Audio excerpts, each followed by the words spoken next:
Good morning, class. This is our third lecture of chapter first.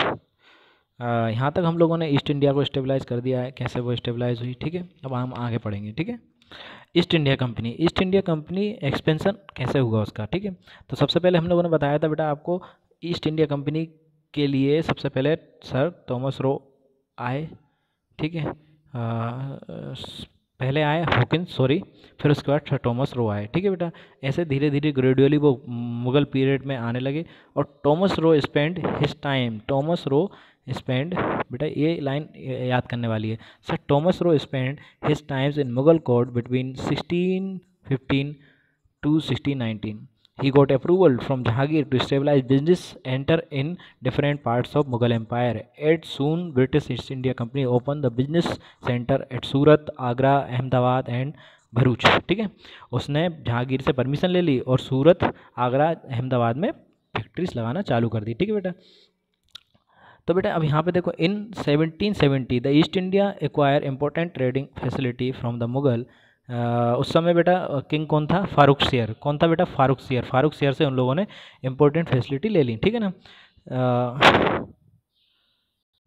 दस the companies business and supremacy increase by lapse of founded in India, ठीक है बेटा। अब यहाँ पे हम देखेंगे बेटा, यहाँ तक बात हो गई, British East India Company stabilise हो चुकी है। अब हम देखेंगे एंग्लो फ्रेंच वॉर, जिनको हम क्या बोलते हैं? कर्नाटिक वॉर भी बोलते हैं, ठीक है बेटा। सो टोटल बेटा 3 कर्नाटक वर्ड हुए। हम बात शुरू करेंगे फर्स्ट से। First Carnatic war in 1746 to 1748। असल में हुआ क्या था बेटा? 1774 में बार ऑफ ऑस्ट्रेलियन सक्सेशन का चालू हुआ था बेटा। ऑस्ट्रेलिया का सक्सेशन चालू हुआ था, वहाँ से ये कहाँ पे हो रहा था बेटा? यूरोप में हो रहा था, फ्रेंच और इंग्लिश के बीच में, ब्रिटिशर्स के बीच में, ठीक है। उसका इफेक्ट देखने को मिला अपन को इंडिया में भी, ठीक है ना। तो बेटा हुआ क्या था?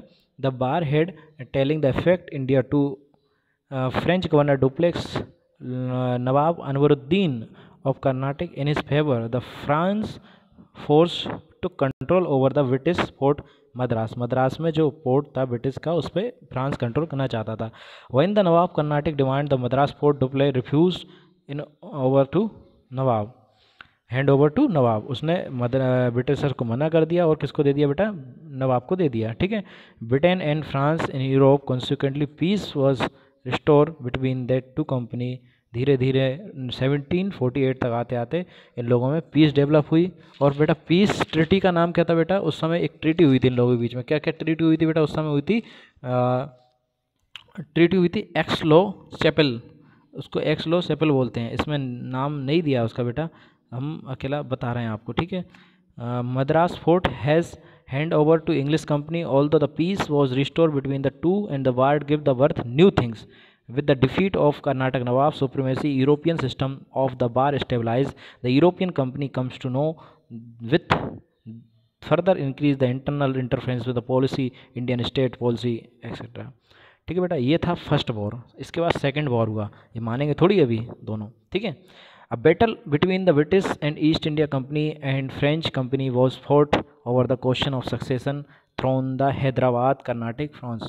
Muzaffar Jung as a ruler of Hyderabad, चांद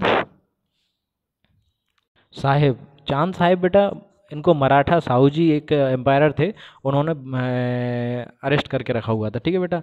अब दिक्कत ये थी कि उसको हैदराबाद का ऑक्युपाई कौन करेगा, ठीक है बेटा। तो Chand Sahib of Karnataka, where is the British company was supporting Mohammad Ali. British company किसको सपोर्ट कर रही थी बेटा? मोहम्मद अली को और Nasir Jang in Hyderabad. Ultimately the war broke out, Nasir Jang was defeat and kill in the war. Muzaffar Jang give some of 50,000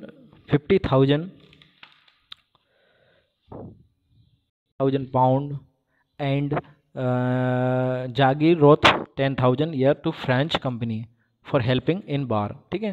तो जीता वो, तो अब उसको पैसा भी देना पड़ेगा उनको, ठीक है ना।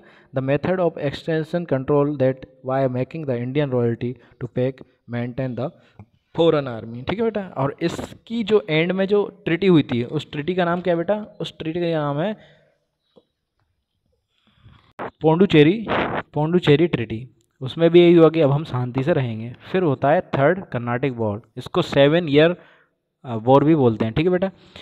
तो the finally phase of Anglo French conflict at start when the 7 year war broke out, मतलब क्या बेटा 7 ईयर ब्रोक, इसी को बोलते हैं बेटा, ठीक है।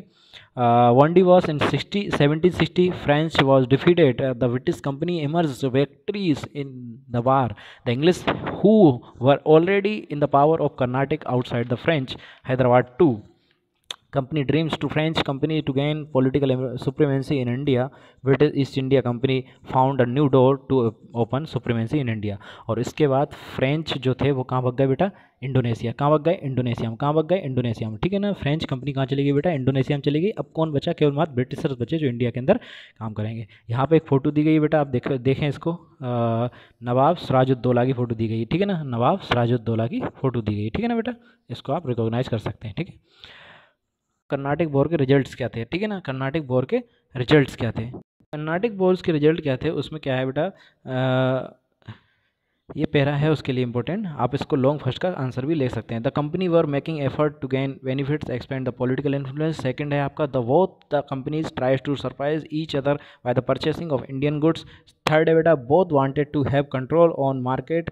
फोर्थ है बेटा both dream to hold political powers in their hand and control of market. The headquarter of French company was Pondicherry and the south east, while the British company का headquarter कहाँ पे था बेटा उस समय, मद्रास, चेन्नई, ठीक है बेटा। ये उसकी कर्नाटक वॉर के रिजल्ट से, ठीक है बेटा। अब हमारा टॉपिक आता है बेटा next, battle of Plassey 1757, most important, most important battle of Plassey बेटा, इसको हम नेक्स्ट लेक्चर में देखेंगे। Thank you.